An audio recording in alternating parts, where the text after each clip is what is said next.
नमस्कार, मैं प्रेयसी। स्वागत है आप सभी का द प्रिंट लाइन्स में।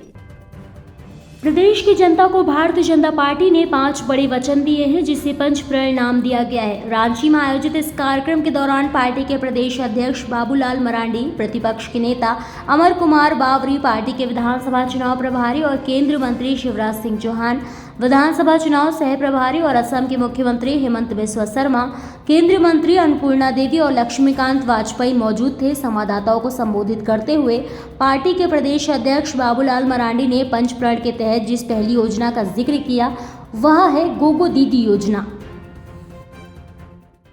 तो भारतीय जनता पार्टी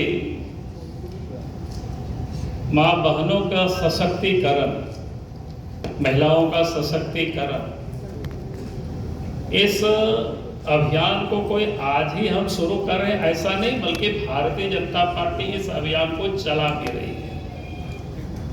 आप सब लोगों के ध्यान में है कि देश के पार्लियामेंट से भी मां बहनों के लिए 33% रिजर्वेशन की बिल भी पारित हुआ।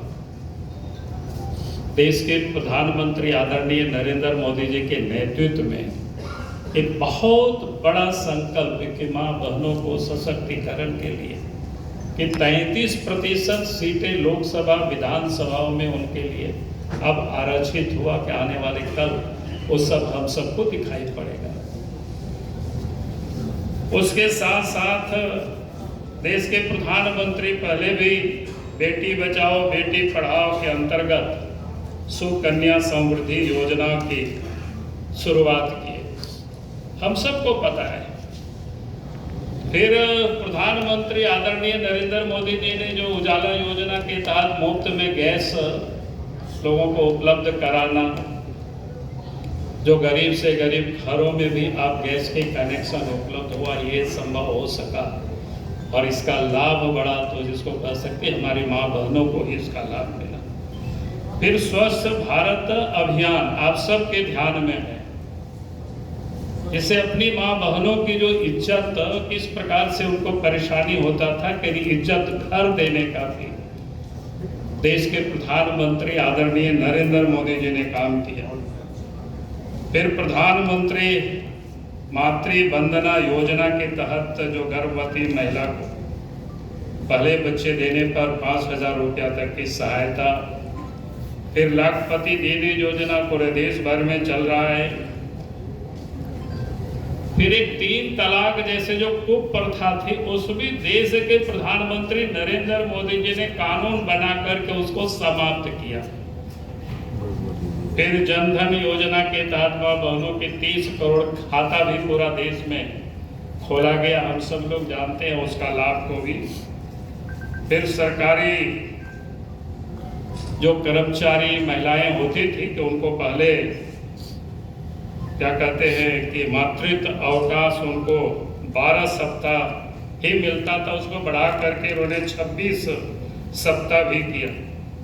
फिर झारखंड राज्य में ही आप सबको पता है कि पहले मां बहनों के लिए जो 50 लाख रुपया तक की संपत्ति में रजिस्ट्री फीस मात्र 1 रुपया लगता था। और झारखंड बनते ही झारखंड के बच्चों को भी हम लोगों ने साइकिल देना भी प्रारंभ किया था उस झारखंड की धरती से। मैंने कुछ उदाहरण इसलिए दिया ताकि आप ये समझ सके कि कभी कभी लोगों के दिमाग में आता है कि शायद हेमंत सोरेन कर रहे हैं तो इसी कारण से बीजेपी ये कर रही है। भारतीय जनता पार्टी सदैव ही अपनी यानी महिलाओं की सशक्तिकरण के लिए अनेकों योजना चलाई है। मध्य प्रदेश का माताओं का बैंक अकाउंट में 1250 रुपया हर महीना जाते हैं, असम में जाते हैं, छत्तीसगढ़ में जाते हैं, ये हमारे महाराष्ट्र में जाना शुरू हो चुका है।